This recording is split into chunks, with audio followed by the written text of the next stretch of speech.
Olá, meu nome é Marla, bem-vindos. Esta é a aula número 24 da disciplina de Biologia Celular. Vamos continuar falando de transporte nas células. Hoje o tipo de transporte é transporte em grande quantidade. Essa imagem nos faz lembrar uma característica do transporte em grande quantidade, que é deformação da membrana plasmática. O transporte em grande quantidade pode ser em direção para o interior da célula, endocitose, ou para o exterior da célula, exocitose. Nos dois casos, acontece modificação da membrana plasmática. Para a membrana plasmática ser modificada, tem a atuação do citoesqueleto. Qual o citoesqueleto que fica logo abaixo da membrana plasmática? A actina. E lembrando que para a actina promover movimento, precisa da sua proteína motora, a miosina. Tanto na endocitose quanto na exocitose vai acontecer o evento de fusão de membranas. Então aqui vocês estão vendo uma vesícula que está no interior da célula e para ela enviar seu material para fora, ela vai ter que fusionar com a membrana plasmática. E aí sim consegue liberar seu conteúdo para fora da célula. Ou o contrário, aquilo que está fora da célula para entrar, entra também dentro de uma vesícula. Não abre um espaço na membrana e entra qualquer coisa. Não, é um transporte controlado. E para ver esse controle, então, vai entrar dentro de uma vesícula, sempre havendo a fusão de suas membranas. Então, vamos começar pela endocitose. E nós vemos nesse GIF que existem dois tipos de endocitose, a pinocitose e a fagocitose. Quais as diferenças desses dois processos? Primeira diferença em relação ao tamanho. Na pinocitose, são elementos menores que 150 nanômetros. Quem seriam esses? Pode ser água, proteínas grandes como hormônios. E na fagocitose, aí sim, são elementos maiores, como por exemplo uma bactéria. A membrana modifica? Sim, a membrana modifica, mas perceba a diferença. Na endocitose, há uma invaginação da membrana plasmática. E na fagocitose, acontece a formação de pseudócitos, ou seja, numa membrana entra, pinocitose.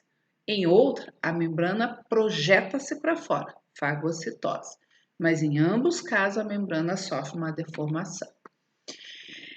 Esse tipo de transporte pode transportar qualquer coisa. A pinocitose tem do tipo seletiva e não seletiva. Agora, a fagocitose é sempre seletiva. E os tipos celulares? A pinocitose, qualquer tipo celular do nosso corpo pode realizar. Mas a fagocitose não. A fagocitose está ligada às nossas células de defesa e também em organismos como os protozoários. Então vamos falar um pouquinho da diferença de pinocitose seletiva e não seletiva.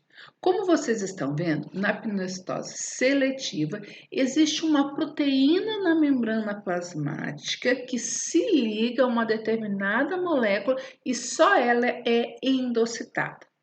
Na pinocitose não seletiva, o que tiver na volta da membrana plasmática, a ela, quando sofre a endocitose, o que tiver ali entra, tá?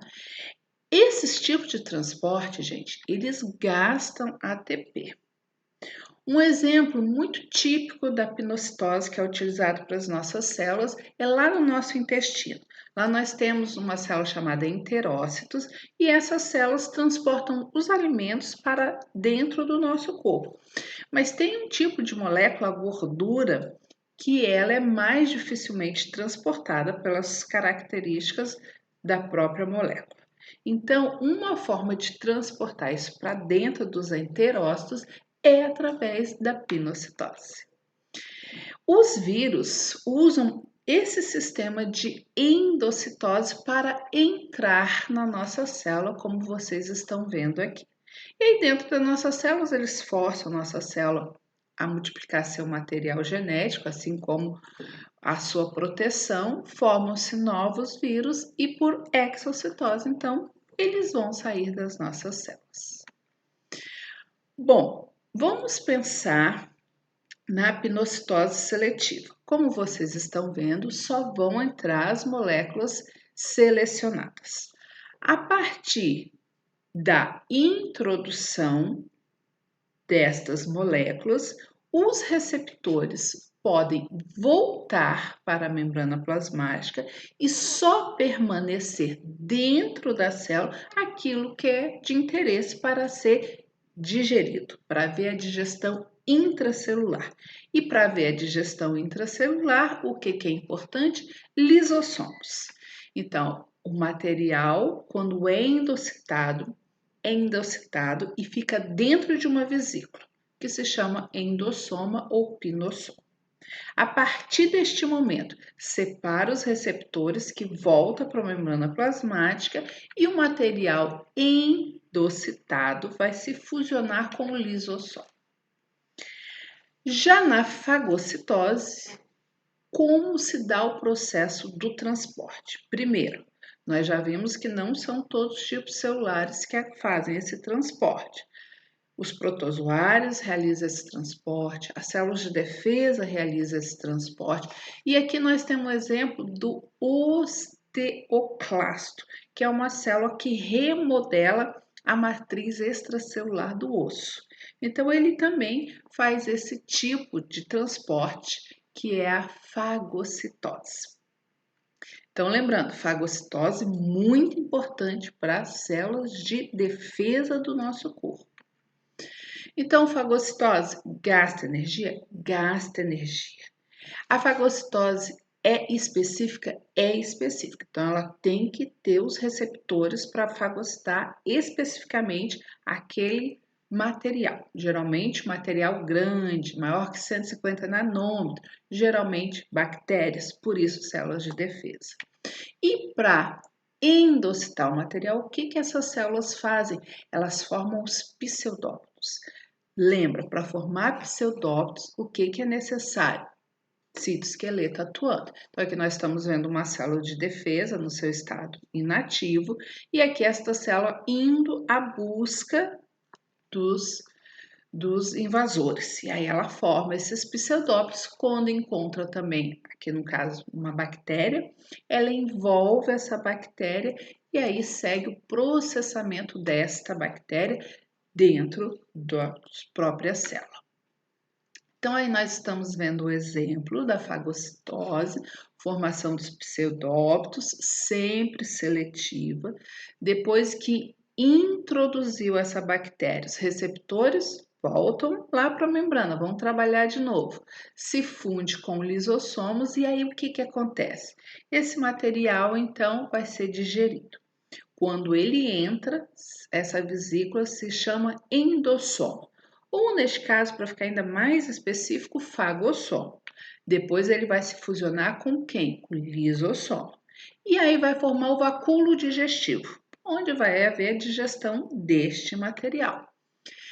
Este material, então, ele pode ficar armazenado dentro da célula. E aí se chama corpo residual. Ou ele pode sofrer a exocitose, ou seja, mandar para fora da célula. Então, vamos falar um pouquinho deste outro processo que é a exocitose. A exocitose, então, ela pode acontecer ou porque a célula está eliminando material que não é utilizado, lixo, ou porque a célula, através do seu sistema de endomembranas, produziu uma secreção que vai ser eliminado, por exemplo, um hormônio, qualquer material que a célula produziu que vai ser organizado, vai ser utilizado pelo nosso organismo. Enzimas, muco, proteínas que vão ser utilizadas na matriz extracelular, enfim, qualquer material que pode ser utilizado. Ou também o nosso sistema de endomembranas, ela produz lisossomos. E os lisossomos, eles podem ter ação extracelular, como fazer a digestão extracelular. Para isso, suas enzimas são liberadas para fora da célula. Através de qual processo? através de processos de exocitose. Então, esse processo de exocitose, ou seja, secreção, ela pode ser de dois tipos: constitutiva e regulada. Percebam nesse esquema que ele mostra o seguinte: a constitutiva é uma secreção que acontece de forma contínua. Não precisa de chegar um sinal específico para ser produzida e liberado. Por exemplo, anticorpos, formados ali pelos plasmócitos, proteínas, lipídios da membrana, enfim, secreções que naturalmente nós estamos produzindo. Mas em situações específicas existe uma secreção regulada. Estímulos fazem esta mudança, ou seja, aqui nesse esquema vocês podem ver que a mudança na concentração de cálcio leva a receptores se ligarem então a este sinal que está vindo do meio extracelular e então promover a liberação destas vesículas. Então, tem uma mudança na concentração de cálcio no citoplasma, as organelas produzem aquela secreção e então ela é liberada. Geralmente isso acontece para hormônio, para neurotransmissores. Falando ainda em secreção, ela pode ser de vários tipos. Aqui nós vamos classificar conforme o destino, ou seja, aquela secreção foi para onde? Então, a secreção de uma célula pode atuar sobre ela mesma. Ó, aquela célula produziu a secreção e voltou para ela mesma. Secreção autócrina. A célula produziu, mas o produto dela foi para a célula que está logo ali, do lado. Não pegou corrente sanguínea. Foi pela matriz extracelular mesmo. Secreção parácrina. Ou esta secreção, ela vai atuar numa célula que está próxima, não vai pegar a corrente sanguínea, mas ela não chega para fora da célula. Aqui a gente vê um exemplo que seria o melanócito, produz a melanina e essa melanina é liberada dentro dos queratinócitos através de prolongamentos dos melanócitos que entram nos queratinócitos e deixam ali vesículas de melanina, com melanina. E a secreção, talvez a mais conhecida, que é endócrina, que é aquela que a célula produziu, por exemplo, um hormônio, esse hormônio vai pegar corrente sanguínea e vai para células bem distantes. Outro tipo de secreção é quando a secreção ela alcança o meio externo, ou seja, não vai para a célula do lado, não vai para o sangue, vai para fora do corpo. Essa secreção é do tipo exócrinas. Toda a forma de secreção, então, vai ser liberado para fora da célula.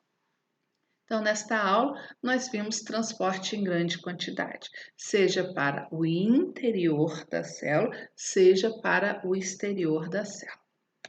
Aqui algumas referências das imagens. E aqui é o capítulo onde vocês vão encontrar esse conteúdo, que é o capítulo 6 do livro Práticas em Biologia Celular. Até a próxima!